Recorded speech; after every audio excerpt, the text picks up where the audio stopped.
बीच में आप जोरदार तालियों से उनका स्वागत करेंगे श्री बाली सिंह भारती जी का। वे बहुत ही बाबा साहब का अध्ययन किए हुए हैं और बाबा साहब पर अपने विचार बहुत विस्तार से आपके बीच में रखेंगे। मैं निवेदन करूंगा बाली सिंह भारती जी से, कृपया वो आए अपने विचार व्यक्त करें। बाली सिंह भारती जी।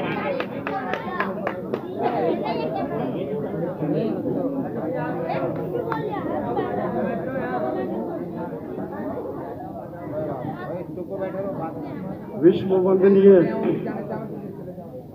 तथागत गौतम बुद्ध,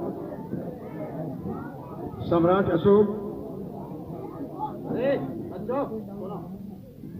राष्ट्रपिता महात्मा ज्योतिराव फुले, राष्ट्र निर्माण बाबा Saheb doctor B are Ambedkar, मान्यवर काशीराम, ललित सिंह यादव, शिवाजी महाराज, संत गाड़के महाराज, धरती बाबा बिरसा मुंडे, सावित्री माता सावित्रीबाई फुले, फातिमा बेगम, पूजा देवी एवं अवंती लोधी आदि महापुरुषों ने हमारे जीवन में अपना अमूल्य योगदान किया। लेकिन साथियों, जिसमें तथागत गौतम बुद्ध और बाबा साहब डॉक्टर भीमराव अम्बेडकर का विशेष योगदान रहा है, जिन्होंने अपने संघर्षों से बहुजन समाज में एक नई चेतना दी, एक नई जागृति दी और उनको स्वाभिमान के साथ जीना सिखाया। तो सम्मानित साथियों, बाबा Saheb doctor B are Ambedkar अपने भाषणों में इस देश के उपेक्षित वर्ग के लोगों में शिक्षा का प्रचार प्रसार किया करते थे, क्योंकि और उनकी भावी पीढ़ी को उच्च शिक्षा के लिए प्रेरित करते थे। साथियों, जब एक व्यक्ति शिक्षित हो जाता है तो उसके अंदर एक सोच पैदा होती है, क्या सही और क्या गलत है। तो ऐसी स्थिति में ना तो वो अपने पर अत्याचार सह सकता है और ना दूसरों पर होता दे सकता है। दूसरी बात सम्मानित साथियों, बाबा Saheb doctor B are Ambedkar हमेशा अपने भाषणों में इस उपेक्षित वर्ग के लोगों में, इस वंचित समाज के लोगों में, उनकी भावी पीढ़ी में आत्मसम्मान पैदा करते थे, क्योंकि आत्मसम्मान जीवन में बहुत ही बहुमूल्य तत्व है और इसके बिना व्यक्ति दास के समान है। तो जीवन में आत्मसम्मान से जीना बाबा साहब ने इस उपेक्षित वर्ग की भावी पीढ़ी के को सिखाया। और साथियों,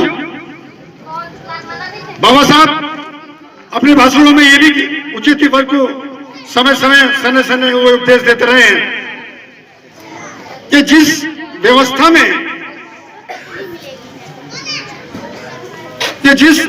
में हमारा ये वंचित समाज रह रहा है, ये उपेक्षित वर्ग रह रहा है, उसमें उसका भला होने वाला नहीं है। तो इस देश के वंचित समाज, इस देश के उपेक्षित वर्ग के लोगों और उनकी भावी पीढ़ी के लिए बाबा साहब हमेशा पुरानी व्यवस्था को छोड़ करके बौद्ध धर्म में लाने के लिए उनको प्रेरित किया करते थे। तो सम्मानित साथियों, बाबा साहब को यह पता चल चुका था कि अंग्रेज लोग हमें अधिकार देना चाहते हैं, लेकिन इस देश के सवर्ण हमें अधिकार देना नहीं चाहते। तो बाबा साहब ने देखा, अरे ये लोग तो मुझे, मेरे समाज को जो है अधिकार दे रहे हैं। तो बाबा साहब ने सोचा कि अंग्रेज लोग हिंदी तो जानते नहीं,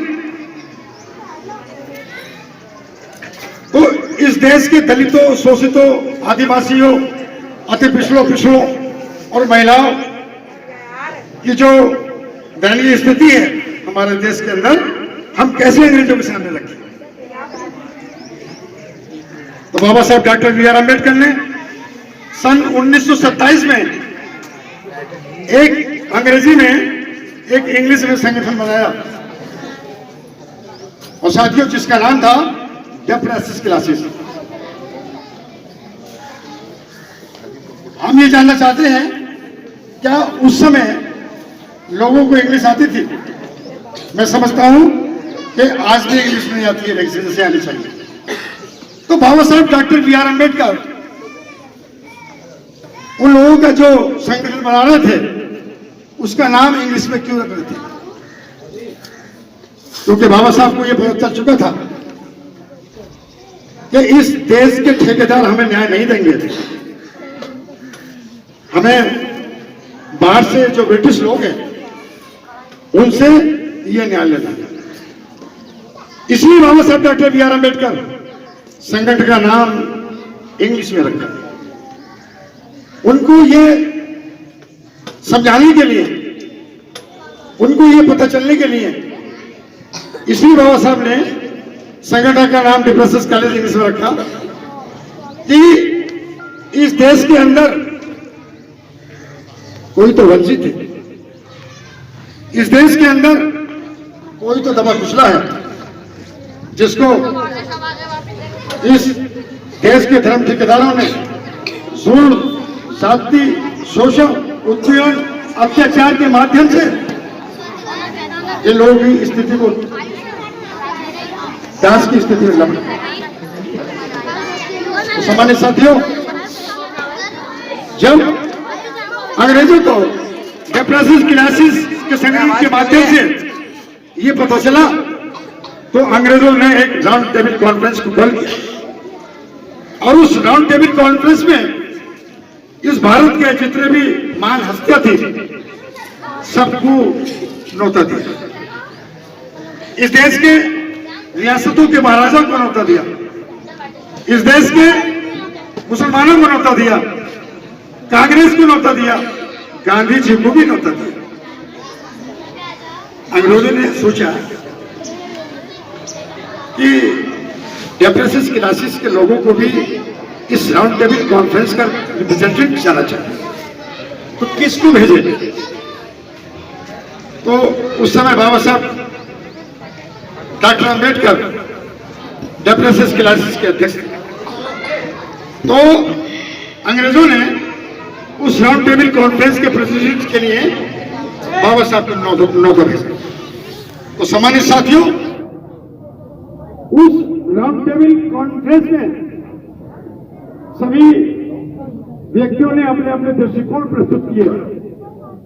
इस देश की रियासतों ने अपने रियासत की बात करी, जिन्ना साहब ने पाकिस्तान की बात करी, गांधी जी ने अपनी राजनीति की बात करी, लेकिन वहां किसी ने भी इस देश के दलितों, शोषितों, आदिवासियों, अति पिछड़ों और महिलाओं की समस्या को नहीं रखा, जिनके साथ हजारों साल से जो गुलामी का जीवन व्यतीत कर रहे थे, जिनके साथ अथाह और अनगिनत अत्याचार किए जा रहे थे, जिनके साथ शोषण, उत्पीड़न, जुल्म, जाति, अत्याचार के माध्यम से उनको दास की स्थिति में लापत करता। हमारे साथियों,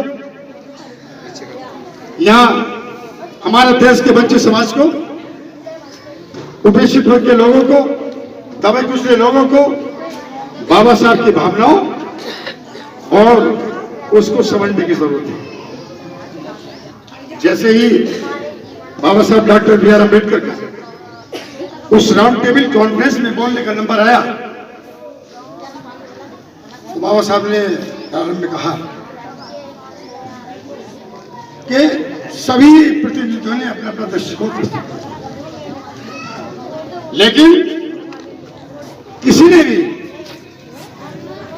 उन दलित, शोषित, आदिवासी, वंचित समाज की बात नहीं रखी।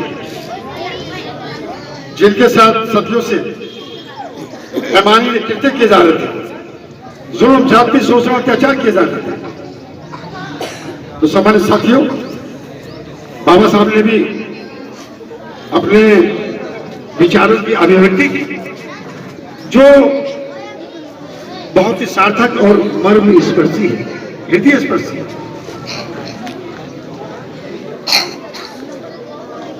तो सामान्य साथियों, कहने का मेरा मतलब यह है कि बाबा साहब ने प्रारंभ में कहा कि मैं जिन लोगों की हैसियत से आज इस राउंड टेबल कॉन्फ्रेंस का प्रतिनिधित्व कर रहा हूं, उनकी जनसंख्या भारत की जनसंख्या का 5वां भाग है, अर्थात इंग्लैंड और फ्रांस के बराबर है। लेकिन धर्म के ठेकेदारों ने इन लोगों को गुलाम और दास्ता की स्थिति में ला रखा। ये बाबा साहब की भावनाओं को, बच्चों सब मैं से कह रहा हूं, बाबा साहब की भावनाओं को यहाँ बहुत ही गहराई से समझ किया सकता है कि बाबा साहब ने किस तरह से आप लोगों के विचारों को उस राउंड टेबल की कॉन्फ्रेंस के सामने रखा। तो सामान्य साथियों, उस राउंड टेबल कॉन्फ्रेंस में इस देश के दलितों, शोषितों, आदिवासियों, वंचितों, महिलाओं की आवाज उठाने वाले स्ब्रू, जिन्ना, मुझे, महात्मा गांधी, पंडित जवाहरलाल नेहरू, राधा स्वामी अय्यर या इस्माइल, क्या मोहम्मद इस्माइल नहीं थे, अगर कोई महान हस्ती थी तो वह थी भारतीय संविधान के निर्माता डॉक्टर बी आर अम्बेडकर।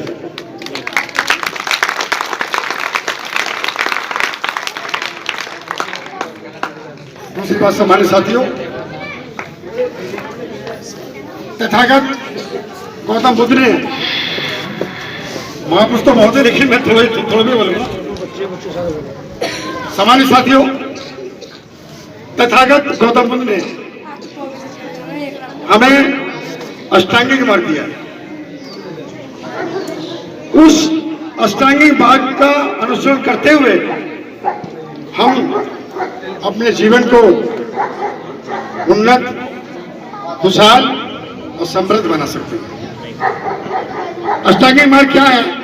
पहला मार्ग है सम्यक दृष्टि। सामान्य साथियों, सम्यक दृष्टि का इसका अर्थ है प्रत्येक वस्तु मात्र को उसकी वास्तविकता में देखना। अरे बच्चों गौर से सुनिए, आप बहुत गहरी चीजें कहां मिलेगी आपको। प्रत्येक वस्तु मात्र को उसकी वास्तविकता में देखना। दूसरा अष्टांगिक मार्ग है सम्यक संकल्प।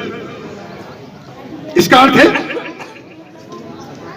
मन में महत्वाकांक्षाएं, उच्च आदर्श और सात्विक जीवन जीना। तीसरा अष्टांगिक मार्ग है सम्यक वाणी। इसका अर्थ है असत्य, कटु भाषण और अनावश्यक बातों से परहेज करना, और सत्य भाषण, मधुर वाणी और विनम्रता पूर्वक वार्तालाप। चौथा अष्टांगिक मार्ग है सम्यक कर्मांत। अकुशल कार्य को नहीं करना और कुशल कार्य को करना, यही हमारा जो है सम्यक कर्मांत है। पांचवा अष्टांगिक मार्ग है सम्यक आजीविका। ये बहुत इंपॉर्टेंट चीज है। पांचवा अष्टांगिक मार्ग है सम्यक आजीविका। इसका अर्थ है रोजी रोटी कमाने के लिए निम्नलिखित तरीके नहीं अपनाना। समझे मेरी बात?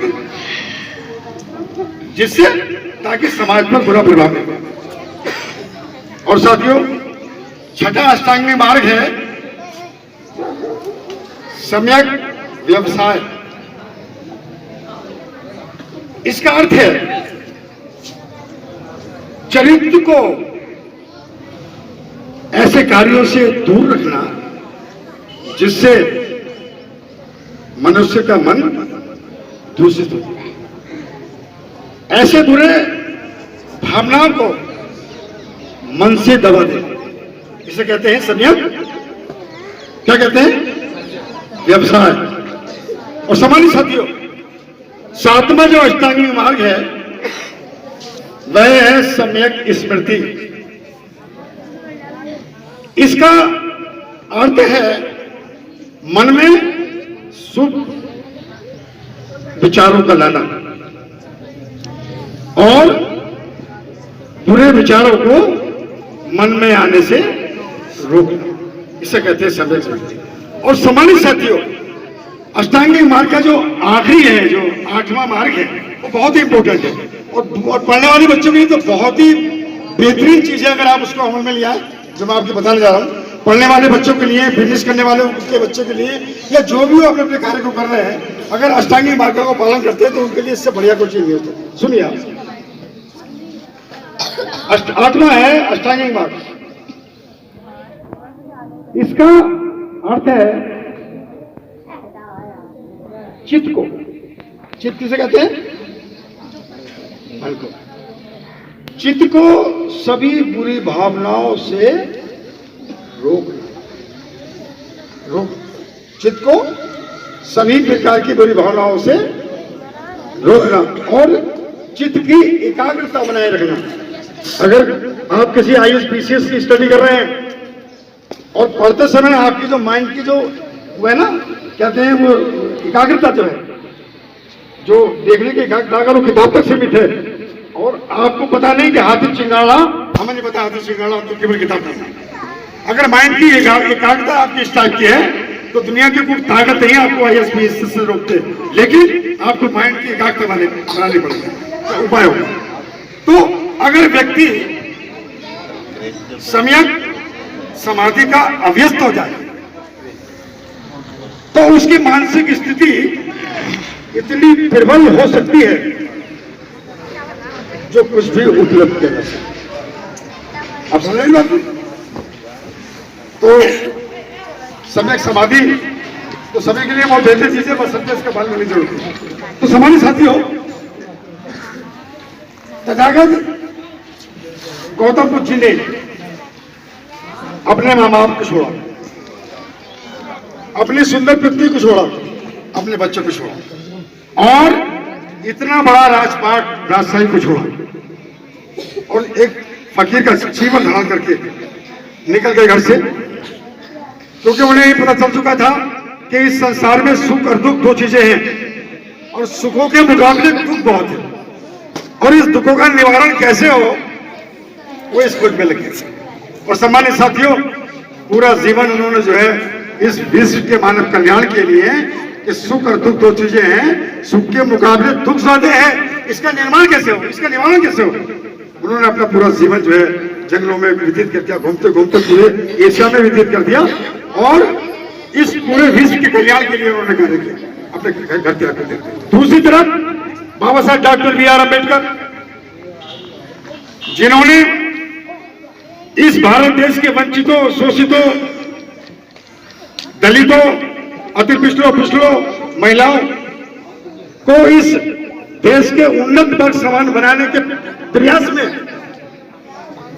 अपनी पत्नी को मात्र 35 साल की आयु में, अपने 4 बच्चे अल्प आयु में। और सामान्य साथियों, इतना ही नहीं, बाबा साहब डॉक्टर BR अम्बेडकर ने दिन रात के अध्ययन और लेखनी के माध्यम से जाग कर आप लोगों के लिए, इस देश के लिए, उनको शुगर हो गया। बाबा साहब डॉक्टर अम्बेडकर ने अध्ययन और लेखनी के माध्यम से जाग कर इतना कार्य किया, 24 घंटे में 20-20, 21 घंटे, उनको शुगर हो गया और उन्होंने भी मात्र जो है 65 साल की आयु में अपने आप को समाप्त कर दिया। किसके खातिर? इस देश के खातिर, इस देश के चहुमुखी विकास के खातिर और इस देश के स्पेशली जो है वंचित समाज के खातिर। तो सामान्य साथियों, आज हम इस मंच के माध्यम से हम लोगों से आशा करते हैं कि तथागत गौतम का त्याग इस देश और विश्व के लिए, मानव कल्याण के लिए। बाबा साहब डॉक्टर अम्बेडकर का त्याग, उनके परिवार का त्याग, इस देश और इस देश के चौमुखी विकास के लिए, स्पेशली वंचितों के लिए जब त्याग हुआ है, त्याग किया है, तो हमें आपसे ये उम्मीद है कि बाबा Saheb doctor B are Ambedkar ने जिस कार्य को मैंने किया उसको ना किया जाए। बाबा Saheb doctor B are Ambedkar ने जिस कार्य के लिए किया उसको किया जाए। तो मैं समझता हूं कि इससे बड़े और कोई बाबा साहब के लिए आपकी तरफ से सच्ची श्रद्धांजलि। अगर आप ऐसा नहीं करते हैं तो ये सोचिए कि बाबा साहब को धोखा दे रहे हैं आप। बाबा साहब ने पूरा जीवन आप लोगों के लिए समर्पित कर दिया, लेकिन बाबा साहब ने 2 बातें की कि उनको मानो, ये अच्छी बात है कि बाबा साहब को मानना ये अच्छी बात है, लेकिन बाबा साहब के विचारों को नहीं मानना है ये गलत है। तो हमारे साथियों, मैं इसी के साथ अपने शब्दों को समाप्त करता हूँ। नमो बुद्धाय, जय हिंद, जय भारत।